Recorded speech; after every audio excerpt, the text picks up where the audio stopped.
First News with Keeler in the morning on WIBX and WIBX950.com. Marianne Buttenschon, the Assemblywoman, is on the line right now. Good morning, Assemblywoman. Good morning. Good morning, everyone. Thanks for having me. Good morning. So, what do you think? What are your thoughts on this debacle? Well, I had asked for his resignation in March because clearly there was this large cloud that just continued to, shall we say, not move anywhere from over Albany. So it was very important that we have so many issues that we need to deal with. We have further issues that we need to look into loved ones that lost their lives in our nursing homes. Mm-hmm. We understand there's concerns over the book deal as well as the bridge. So I think that more importantly, I'm very relieved that he is resigned. But I think earlier, Bill, as you had talked, it is still a difficult time because the country's watching, the world's watching, and we want to remain strong and we want to ensure that we can continue to move forward.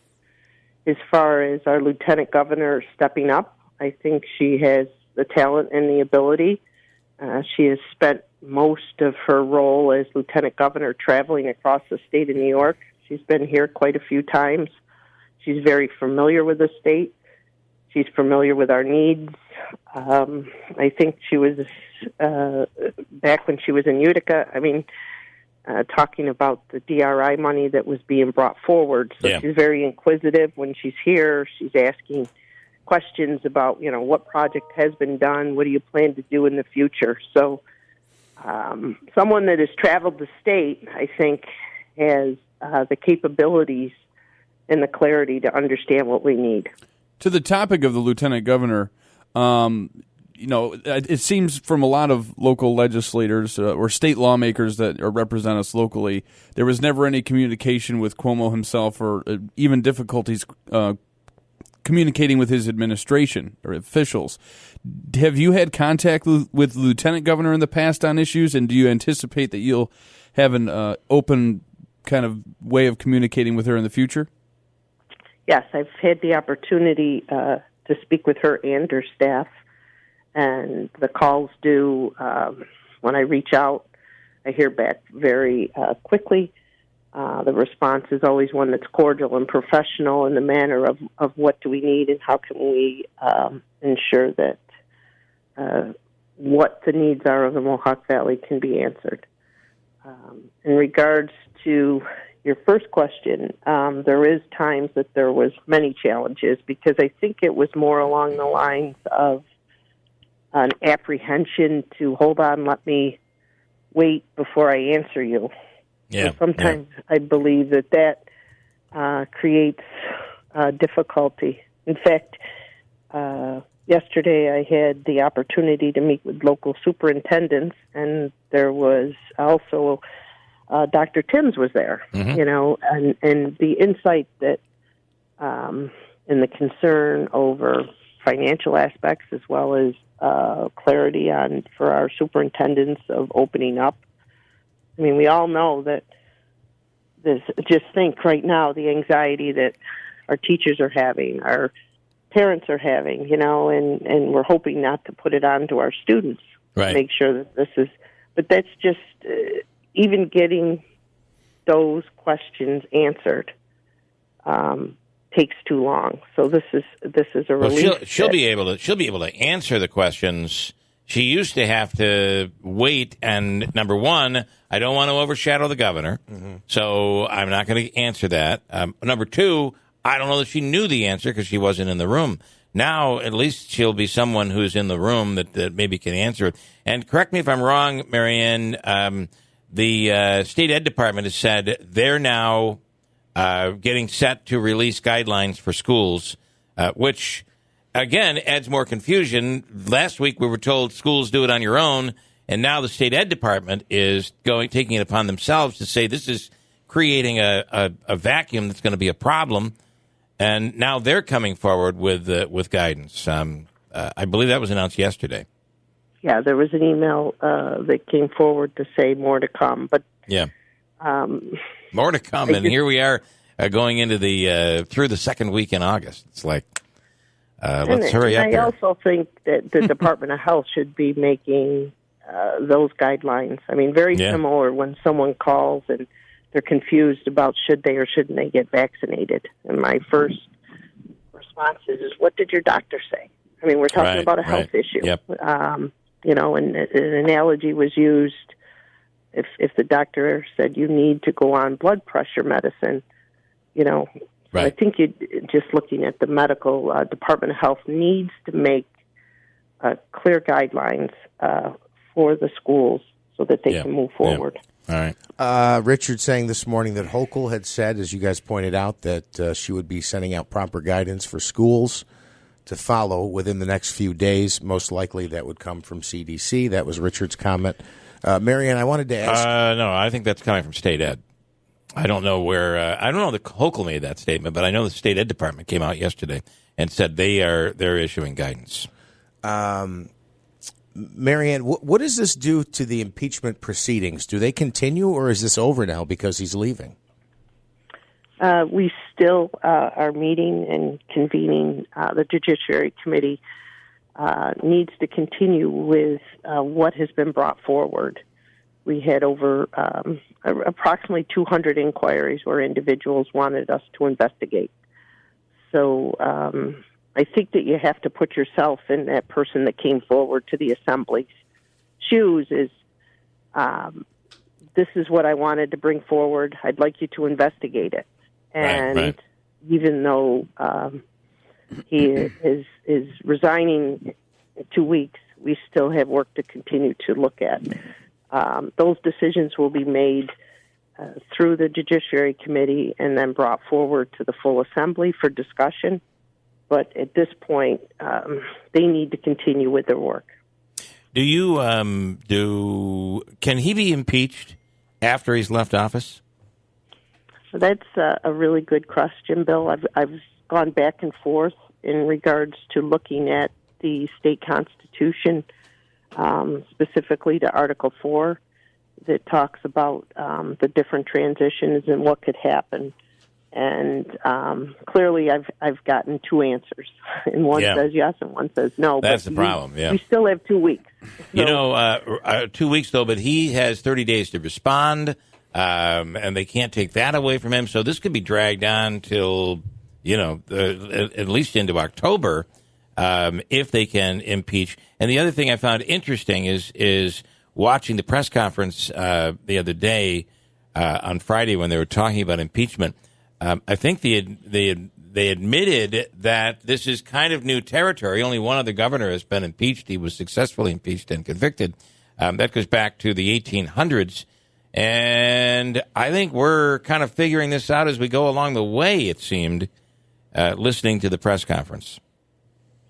I agree with you. Yeah. And I just always try to ground myself with those people that have come forward and said, please investigate this. Yeah, yep. They deserve the due diligence. And I will stay with that foundation of thinking. And we had that same conversation, if you remember, with President Trump. Can he be impeached after he's left office? So, but again, federal law versus the New York laws, it's going to be interesting to see what the answer is to that. And what about 14 days? Is that odd to you? I mean, should he be gone right now? Why the 14 days? And that's, again, more questions in regards to, I mean, I've had constituents ask, what does that, why is that? What will happen? Is it a difficult 2 weeks that we're going to be enduring? Is it, what type of rationale is it? I don't know if there's so many, I guess, hypothetical ways it could go with this. Yeah, considering wouldn't we really want Hochul to get started immediately, especially with everything pending? You have schools coming. You have the variant that is increasing. Did you see Ryan McMahon in Onondaga County announcing yesterday that they're, up to this point, it's been all Let's see what Cuomo does with the fair. McMahon came out yesterday and said, all right, I'm making the decision. Masks indoors at the New York State Fair. So you're going to see, I think, everybody kind of have to scramble to step up because there's going to be a 2-week gap here in leadership where you're wondering who's in control here. It's very odd, but it's what we're going to be living with. So, Marianne, I know that you had called for him to resign based on this before. Any other comments on his resignation speech yesterday? Do you think it helped? What are your thoughts? Well, I think when you look at, he needs to step aside for government to move forward.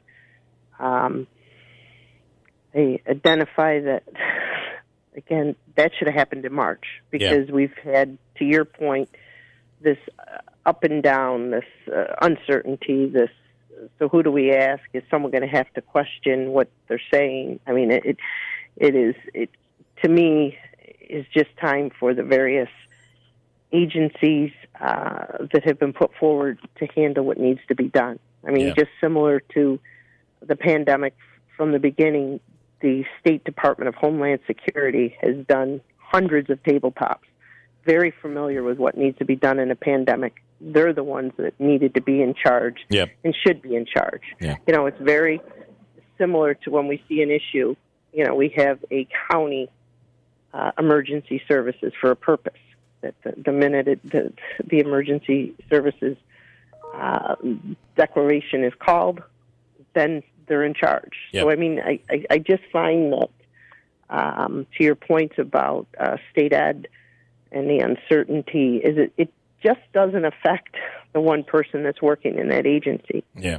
It is the hundreds of students and parents and administrators, and they're just asking for common sense clarity. That's all they're just saying, can you tell me what we're doing here? Because if you don't have a plan, I mean, you're just running in a circle, and I don't think that's fair. I mean, I'm excited. My granddaughter starts kindergarten this year. I mean, it's a great thing, but at the same time, you know that there's that anxiety and it's just something that's all around. Yeah. What's interesting is his in part of his speech yesterday where he discussed, I don't want to put the taxpayers through the long impeachment process. How much was this Attorney General's investigation is what I want to know. But also, my other question is, do you anticipate any other resignations, maybe from Howard Zucker or any other? I know, again, that's not really. Well, I guess that is an appointment by Governor Cuomo. Do you anticipate any of those people sticking around, or some of them leaving with Cuomo? Any other department heads? I think that those are going to be personal choices. I mean, we haven't walked in their shoes and how this has been for them and what they need to look at in moving forward. And I think this is, the conversation with the book deal. It's to me, it's going to be a difficult one in regards to when you're a state employee and you're not signing a timesheet. You're basically on call 24/7. So I don't know when that time is. I struggle with that. I mean, my recent role at the college, I had a timesheet. It was you were either on duty, you took calls, just like all of you do, I'm sure. They call you all the time, but you understand versus the role I have now, pretty much, weekends, you're here for everyone. So it's to say that that's going to be a challenge. And I think that's where when you call them department heads or commissioners or directors, that it's going to be difficult. Yeah. Marianne, we appreciate it. Thank you so much. And it will be interesting to see how this progresses. Man, just a crazy boy. I thought the book looked bad when the pandemic was surging in December and January. It hit store shelves on the day of the biggest spike. Yeah, it looks even worse now. I mean, imagine book sitting on the shelf. Okay, Marianne, thank you so much for the time. We appreciate it. Thank you. I appreciate you covering this and keeping on top of it. All right. And Bill, Yes. You didn't buy that book, did you? I didn't buy the book, no. And, normally the books are sent to us free, so we'll talk about them. We didn't get that one. We weren't on the mailing list. So, all right, Marianne, thank you so much. Neither was I. Yeah. Marianne Buttenschon, Assemblywoman, thank you. We appreciate it. Thanks.